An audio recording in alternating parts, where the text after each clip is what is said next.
Welcome to Shorty Supercoach and welcome to the Richmond Football Club preview. Gee, how the Tigers have caused me some pain over the last few years. Obviously, if you didn't know, Shorty is a Cats man, but the Tigers are a unique superstar team. They sort of don't have anyone that absolutely stands out aside from just a few. I know the star teams over the journey were often absolute havens for Supercoach players where I guess they are just such a good team and their system is exactly that. There's no absolute stars. They just, one bobs up one week, another fills the void the next, which makes them sort of discussing their Supercoach prospects quite difficult. But we've got a few names here for them and just smashing out these club by clubs, hoping to have them done by sort of early next week. I'm going to the Grampians this weekend, so driving up solo to meet the fam. They're already up there, so I've got the old, the windscreen mount for my car again, and so I'll try and get a couple of videos going in the old car, bit of a throwback for Shorty. But in terms of a lock for the Tigers, I think it's pretty clear. It's Dustin Martin, forward line, at 540k. He's a must-have in my opinion, and he sort of picks and chooses, doesn't he, Dustin? Like, he loves when it gets going in the big games and the finals, but his home and away averages are nothing special and actually surprised me when I looked at him closely. He's averaged like 100, 100 and 103 the last few years. It's a bit odd, but, he doesn't mind just sort of taking it back a gear when the Tigers have got it under control and when it really matters and the whips are cracking, then he goes, all right, it's time for me to get this job done. So he's a star, but you just got to have him, and I think he's nicely priced. Any given year he is capable of averaging over 105, but equally he is capable of averaging sort of about 100, which for a bloke who's arguably the best player in the comp does surprise some, and it surprised me to be fair, but I think we've got to have him. In terms of a risk, is Dion Prestia. I know my mate Jono is a big fan of him. He had him in the midfield quite recently and is a guy that he's liked, and he's a tempter. He's 446k. But he is a risk, and I think it's easy to get sort of lulled into a bit of a false sense of security about Prestia being at that price. But when you look closely at the numbers, he probably doesn't warrant selection. He's never gone too huge, basically in his career, but particularly for the Tigers. I think at Gold Coast, he averaged 106 one year, but for the Tigers, I think he's gone something like 82, 89. I think he had that 101 where he finished 2019 like an absolute house on fire, and then last year I think he dropped back to like 92 or something like that, and he's better than that. Like, he's better than where he's priced at the moment, but I don't think he's ever going to fully be an out and out gun premium that averages 110, and it's probably less about Dion himself and more about Richmond.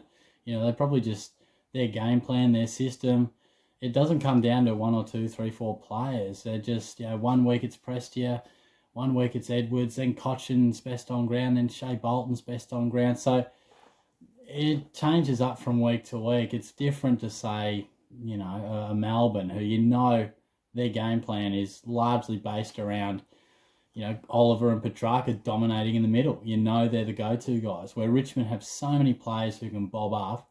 So I just don't think we can say he's going to be an absolute premium. Definitely provides a little bit of value. But for me, I just don't think he has that absolute ceiling. So I'm finding a lot of these risks are probably too risky. I often put them in this risk category and then talk them down. But that's why they're in there. They do have some pros. But equally, you got to outline those cons and just weigh it up. In terms of the breakout contender, I mentioned him before, Shea Bolton. Real tempter, forward line, and I'm personally finding the forward line a little tough. We've got a bit of a big five, like in the tennis, they had the old big three for the tennis for so long. And I think in the forward line, you've got those 5 guys that I'm pretty confident we'll need in our team at some stage. Dangerfield, Sidebottom, Martin, Marshall, and Dunkley. They're 5 guys that at some stage need to be in your side.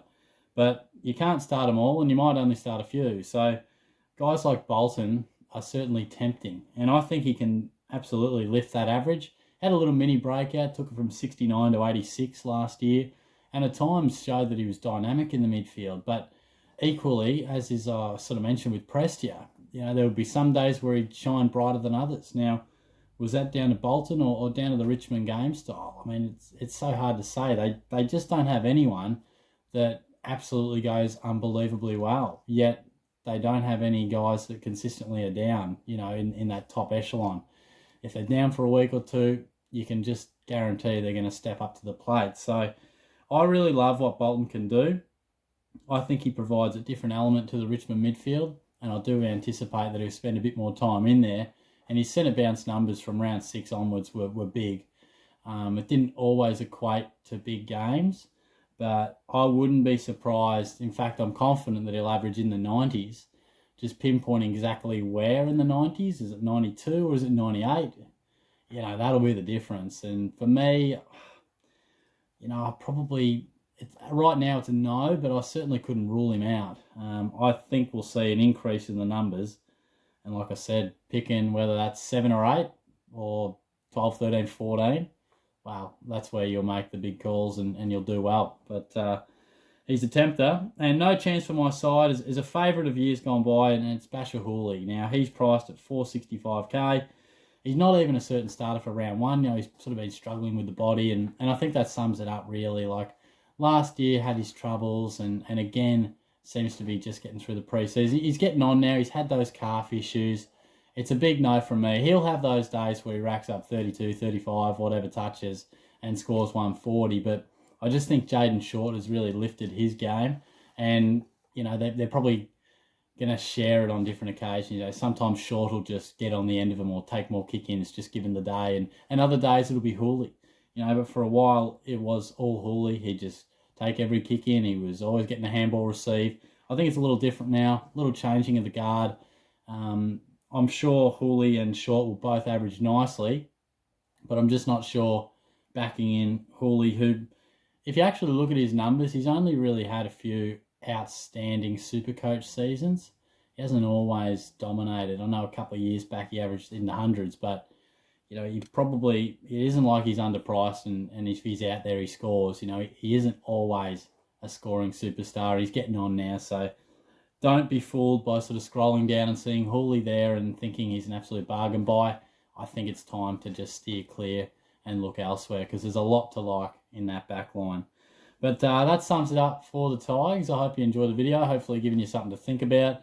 Like I said, I'll be smashing these out. It's Wednesday now. I'm looking to do quite a few today, head off to work in a minute and, try and get a few out on Thursday before work as well and really tee us up for the rest of the pre-season. I'm looking forward to sort of, branching out and doing some other style of videos because I've been doing the club by clubs for a while now, obviously. So we'll wrap them up soon. Thanks again. Cheers.